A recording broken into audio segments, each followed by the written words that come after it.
But do you think he could win an election? Could he win an election? Can he win that election? Yeah, he can. You think he can? The question is he the strongest to win the election? I don't know that answer, but can anybody beat Biden? Yeah, anybody can beat Biden. Can Biden beat other people? Yes, Biden can beat him. It's on any given day.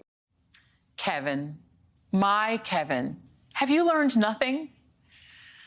As to be expected, Trump world went ballistic over those comments, forcing McCarthy to pivot to cleanup mode with a mop and everything, scrambling over to Breitbart to backtrack what he said. He told the far-right website that he believes Trump is stronger today than he was in 2016. And that, as usual, the media is attempting to drive a wedge between Trump and House Republicans. The saga certainly did not end there. After all, Trump's wrath has destroyed careers and almost democracies. According to the New York Times, McCarthy also called Trump on Tuesday to apologize. So let's just pause for a moment. I mean, can you imagine Sam Rayburn, the longest-serving House Speaker, apologizing to Harry Truman for bruising his ego as the U.S. transitioned from war to peace? I mean, can you imagine outspoken Speaker Tip O'Neill groveling to Jimmy Carter for marching out of step with the party? Or just try to picture Nancy Patricia D'Alessandro Pelosi groveling before Barack Obama or Bill Clinton for insufficient party line praise. I mean, of course you can't, because that would never happen. These weren't fearful devotees. They were legendary House speakers who, I might add, never gutted their own power and dignity just to get the job. Which brings us back to Kevin. Politico is reporting that none of his recent moves, the backtrack, the apology, have assuaged the fury in Trump's inner circle. McCarthy, they feel, has taken advantage of the former president when it benefits him and failed to show unflinching loyalty in return. They don't understand how he could misspeak on something so critical. Unflinching loyalty? Sounds about Trump. Of course, McCarthy has enraged Trump before, most notably when he said this on the House floor after the January 6th attack on the Capitol. The president bears responsibility for Wednesday's attack on Congress by mob rioters. But then 2 weeks later, he was on a plane to Mar-a-Lago to bend the knee and kiss Trump's ring. I mean, what can you expect from a lawmaker described by the New York Times as a golden retriever of a man who back in 2018 cozied up to Trump by bringing him a jar of only red and pink Starbursts because those were Trump's favorite flavors? My Kevin. Just goes to show how truly gutless and powerless he is, and exactly who remains the undisputed leader of the Republican Party. It is why Trump's party is seemingly cowed, even as we learn the extent of his recklessness and lawlessness, and why most of his Republican presidential rivals refuse to even utter his name. Joining me now is MSNBC political analyst Matthew Dowd and Charles Blow, columnist for the New York Times. What a mess. What a mess. I don't even know where to begin with this, Matthew. Let me start with you. This is Politico's reporting on why. So first of all, before I even tell you Politico's reporting, your thoughts on the fact that a Speaker of the whole House of Representatives feels he has to grovel to a person who is just actually a, retired golfer, a retired, guy playing golf in Florida. Well, it probably doesn't surprise you. It didn't surprise me.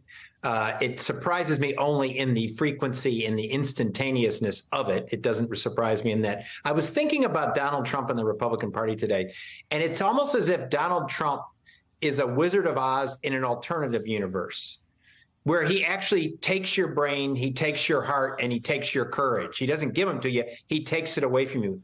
Every person that has tried to link up with Donald Trump loses their thought process, loses their ability to have compassion and empathy, and loses their courage. Kevin McCarthy is the latest one in that thing. And the other thing I say is anytime I've heard in politics when somebody says they misspoke, it means they accidentally told the truth. 100%. I mean, the thing is, Charles, there are these moments of clarity that Republicans have, including Kevin McCarthy, where he says Donald Trump was responsible morally and ethically for January 6th. And then it's like they snap out of it and realize, oh, my God, I'm terrified of this guy. I mean, now to get to this political reporting, he can't even tell Trump why he's not endorsing him. He's had to use the excuse. Kevin McCarthy has told some Trump backers he's holding off because an endorsement might hurt Trump by tying him to the party establishment, and suggested that as the highest-ranking Republican office, just 2 heartbeats away from the presidency, perhaps he should stay neutral. That's what he has to do instead of being like, I just don't want to endorse you. He's terrified of him. Absolutely. And he's just like most Republicans in Washington. They have been bowing and scraping for so long that their backs are permanently bent. They do not seem to realize that it was their kind of acquiescence that gave Trump this power in the first place. They refused to stand up to him, and they didn't do that for so long that it fed into Trump's strongman argument that no one will ever stand up to me. I am the strongman. And for Trump's supporters who like that in him, it only bolstered his image. And now they've made him so strong within the party that it is very hard to stand up to him and keep your job. In addition to that, Trump has been playing a very long game here with trying to line up things, hoping that he doesn't get indicted by further indictments, hoping that he doesn't go to trial and get convicted, hoping that he does not wind up in prison, hoping that he gets back into the presidency in time to actually squash the federal investigation into him, and then hoping that his endorsement of Kevin McCarthy after the third vote, it took 15 votes to get McCarthy into this spot, will ensure that McCarthy will be so beholden to him that there will be no way that he will ever be impeached again. This is what Trump is doing. He's tied McCarthy's hands. Well, and he's right, though. Matthew, isn't he right? I mean, can you imagine Kevin McCarthy's life is pretty crappy now. He has to answer to Marjorie Taylor Greene and other people of that caliber. If Trump were president again, and in some horrible universe, he would be even worse off. Let me just inherent in the idea of running against somebody in a primary is saying that they shouldn't be president, right? So you have all these people running with Trump in the primary, which inherent in that is saying, well, he shouldn't be the president, I should be. Let me just show you 2 of them. One of them is the one person, well, the one of 2 that actually have the courage to even say Trump's name, and that's Chris Christie. And another one is the guy from Florida who doesn't know how to pronounce his own name. Take a look. I just want to understand the other candidates who won't even mention his name. Like, say his name, man, say his name. Do you believe that Trump violated the peaceful transfer of power, a key principle that of American democracy that we must uphold? I wasn't anywhere near Washington that day. I have nothing to do with what happened that day. Obviously, I didn't enjoy seeing, what happened. But we've got to go forward on this stuff. I mean, Matthew, he won't even use I mean, the teenager looked more presidential than DeSantis, whatever. It's the illogic of this, whatever, there's 11 candidates running against him, and Chris Christie is the only one that's making a forthright argument on Asa Hutchinson to a degree, but a lot subtler. It's as if they don't understand that in a competitive race, you run against somebody. So, like, if Ron DeSantis wants to be the Republican nominee, he's running against Donald Trump. But he doesn't seem to want to play that. I actually think the smartest one of all these is Chris Christie, who I have many faults with and how he enabled Trump along the way. But at least he understands that there's 2 lanes. There's the Trump lane, which Trump occupies wholly, and then there's the non-Trump lane. And the only way you can succeed at all in the non-Trump lane is not being Donald Trump and doing it forthrightly. That's what I don't understand. I mean, even worse is Nikki Haley. Oh, yes. Okay, I'm just going to go ahead and play her for y'all. Here she is, because she can't even figure out within 4 minutes what her position is on Donald Trump versus the current president. There's clearly something there, and there's clearly something that needs to be found out. This is about accountability. We can't keep chasing every drama that surrounds Trump. So she says, literally, that was just a couple minutes apart. We didn't separate it by very much. She's saying when it comes to Biden, we got to figure out something. There's got to be something wrong as far as Hunter Biden. But when it comes to Trump's family, whoa, come on now, don't get crazy. I mean, Charles, they're so terrified of him. But why are they running against him then? Well, I take a different position. I'm not sure they're running against them.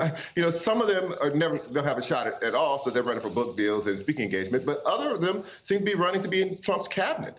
That's the only way that makes sense to me. If you want to actually be part of the next Trump administration, you run by not criticizing the person who you actually think is going to win. I think that they think that if he is not indicted, if he is not imprisoned, if he's not convicted and imprisoned, he's going to be the president. And they believe that they will, by not, confronting him, they will be part of the next administration. That's the only logical answer. And Matthew, I think we have to think about constructing the world that they're building for themselves. What I don't understand is behind the scenes, you hear how many of these people despise Donald Trump. And they would be absolutely miserable in a world in which he was president again and really ruling without just completely unfettered Donald Trump if he ever were to come back, destroying our democracy, but also destroying their lives. And I don't understand why they just don't take the easy way out. This man is indicted. He's on his way to being indicted probably again. It's highly likely he'll have an ankle bracelet on at minimum within a year. They could take the easy way out. The problem is what Charles said before is they've created this monster, and now all the villagers are feeding the monster. So the villages they could have stopped this monster 5, 6, 7 years ago. They didn't. And now they've turned it over, and the monster has become fed and supported by the base of the Republican Party. That's the fundamental problem in America today. Donald Trump can come and go. I think he's a certainly approximate problem for the democracy and the Constitution. The problem is they've created a political party that every single candidate that's going to emerge from that cesspool will be somebody like Donald Trump or worse.